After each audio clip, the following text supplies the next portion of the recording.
The results in Georgia are going to come out really quick, and that and North Carolina could tell us which way this night is headed for democracy and Kamala Harris. I'm going to break it all down for you. You're already here on the Legal AF YouTube channel. Free subscribe, vote now. Hit the blue button and help us build this channel with your help on the other side of Tuesday. I'm Michael Popok at The Intersection. Time for a viewer guide so you understand the results and sort of manage some expectations here. The reality is that the major news networks all use three different types of decision desks to come up with their decision what states to call. They don't declare a winner, but they are announcing state by state, and they're calling it for a certain candidate. I wanted to go over how they're going to do that and why you should rely on that information, because it's been reliable in the past. It's not a poll. It's a predictive model with many feeds that tells them who is going to win based on the data points that they have, as they also wait for the actual returns to come in. If Georgia, which allows, unlike some states, allows its election workers and election precincts to have already counted the mail-in vote, the absentee vote, those are already counted. They are just waiting to be announced. The reality is there's a small group of people in Georgia right now who know who the majority has voted for in Georgia based on that early vote. And in states like Georgia and North Carolina, the majority of voters have already voted. I mean, 80 million Americans have already voted before even the polls opened on Tuesday. Georgia has a sophisticated counting process, and as long as there's not a close election down to like a sliver, they're going to be able to start announcing somewhere soon after the polls close at about 6 p.m. So I think we're going to start seeing Georgia results at around the 10, 11, or midnight mark Eastern time. And if it shows that Kamala Harris is winning Georgia and winning North Carolina, she has multiple paths to the presidency, increasing the likelihood that she would be the president of the United States. If she loses Georgia or is behind in Georgia or North Carolina, then her road to the White House gets narrower and goes through the blue wall states of Pennsylvania, Michigan, and Wisconsin, which usually, frankly, vote together. So then all eyes, of course, get onto Pennsylvania. In other words, if Georgia somehow with early voting and mail-in voting and the numbers rack up enough of a lead for Kamala Harris to overcome whoever shows up from MAGA on Election Day, and she somehow takes Georgia the way that Joe Biden did, as opposed to being on the losing end of Georgia, the way Hillary Clinton was by 5 points, she has multiple paths, all very optimistically, to get her to the White House. Keep an eye on Georgia. And we're going to get early voting returns from there quite soon at the 11 p.m. or midnight mark. Same for North Carolina, which closes its polls an hour later at 7 p.m. Eastern time, and they are allowed to count their ballots early. The reason I'm emphasizing that is because of changes by Republicans in Pennsylvania.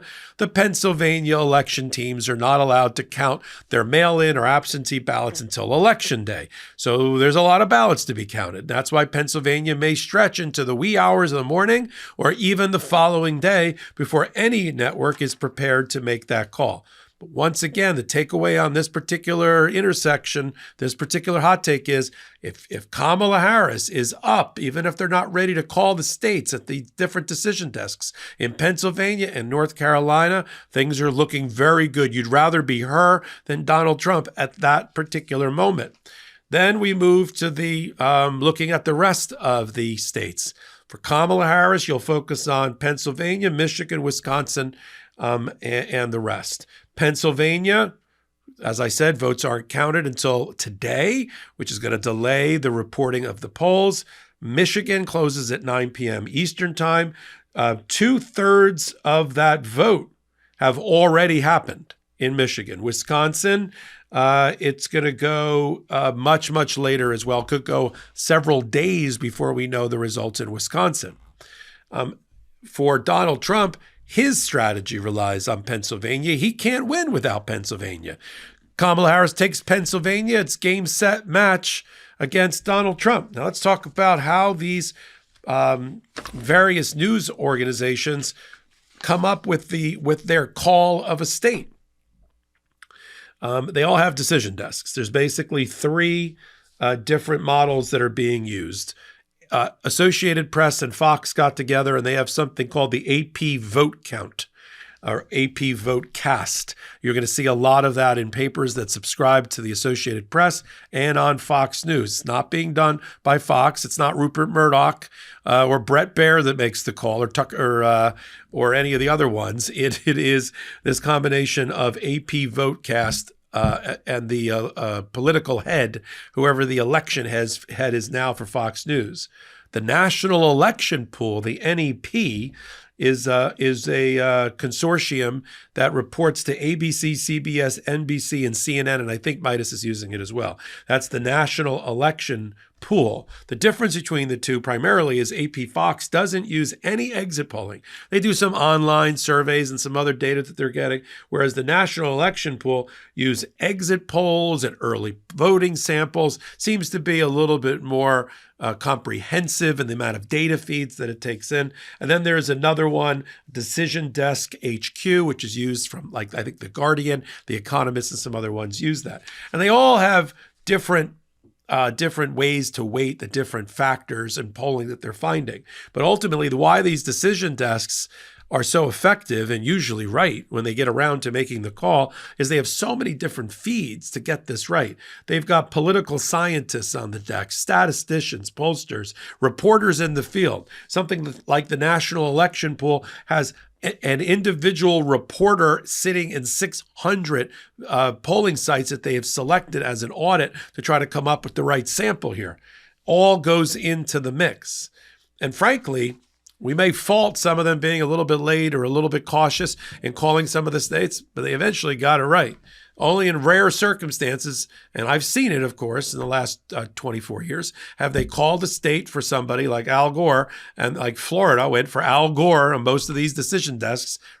And then, of course, we know what happened there. Florida did not go for Al Gore because networks don't actually declare winners. They just call certain states based on their input from their various decision desks. We're going to try to do the same thing on the Midas Touch Network. You know, we got some feeds. We got some access to polling and pollsters. We got people in the field about what they're reporting. But I wanted the takeaway to be, as you're watching this video, hopefully waiting for election, a giant thing of antacid next to you in Tums, a bottle of your favorite whatever, and maybe watching this video, I wanted you to be ready. From the blue side of the equation, Georgia, North Carolina. She's way ahead on the voting, on the early voting, the majority voting, and that vote comes out early. It's going to be a great night, I would think. If it goes the way that the prior elections have gone and it looks like Trump's in the lead, it's going to be a long night. We got to wait for the returns in Pennsylvania, Michigan, and Wisconsin, which might take a minute because they haven't been counting all their votes, despite the fact they've had time to, because their MAGA legislatures haven't allowed them to. And that little hiccup of the lateness in the vote response and the vote totals being reported in Pennsylvania, Wisconsin, and Michigan, the blue wall, as we like to call it, which Kamala Harris generally votes in lockstep, and Kamala Harris needs to win if she's not going to get the rest. She gets Georgia, North Carolina. She's got a lot of ways to win. Georgia, North Carolina picks up one of the three of the blue wall, picks up Arizona and/or Nevada. All of a sudden, this is a 350, 375 type electoral vote count for her, and she leaves Donald Trump in the dust.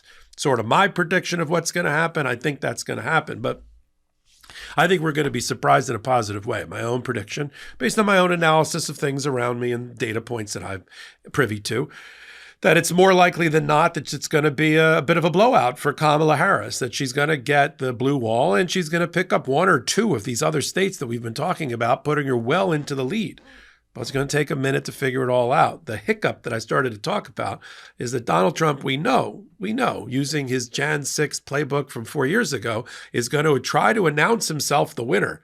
4 years ago at 2 a.m. in the morning, he announced himself the winner of the election, basically saying, stop the vote counting, I have won. Because, the vote counting in a lot of these states in many states, first reports the machine count off the same day, election day voting, and then come in the bags, if you will, poured on the table of the mail-in ballots and absentee ballots and early voting ballots that were already cast. Vast majority, and Democrats usually have an advantage in those numbers. So he just wants the red votes to be counted so he can announce at 2 a.m. that he's the winner, and then we all have to suffer from that and try to reel him in and stop the Capitol from being set aflames again. So watch for that. If you're watching for Georgia and North Carolina, wait for Donald Trump to try to prematurely announce his election win. It's premature election announcement. That's a new syndrome we have to keep an eye on. And that'll be part of his strategy to then not concede, call the vote totals coming in altered or the subject of voter fraud, cast aspersions, and undermine the integrity of our system. This is why more than 90% of Democrats will believe the results, will believe the various election desks and decision desks in these various news organizations will accept the results of the election. That's why 90% of Republicans say they will take their lead from Donald Trump. And if he says it wasn't a fair election, that's okay with them. They agree. I mean, that's where the split comes down. They've been listening to 4 years of Donald Trump undermining our criminal justice system, our election system, all the guardrails of our democracy, all the things that the framers of our Constitution put in place in order to give us a more perfect union and a constitutional republic that could survive 250 plus years, challenged by Donald Trump. I'm going to cover it all. I'm glad you're here.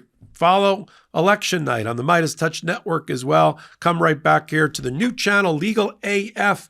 We're over almost 280,000 subscribers in 6 weeks. That's because of you. I'm just the curator doing a lot of the content over here at the intersection of law and politics. Vote now. You have another chance to vote. Vote, hit the blue button. Of course, it's blue. Blue, free subscribe, and help us continue to build our audience. Until my next contribution, I'm Michael Popok at the intersection.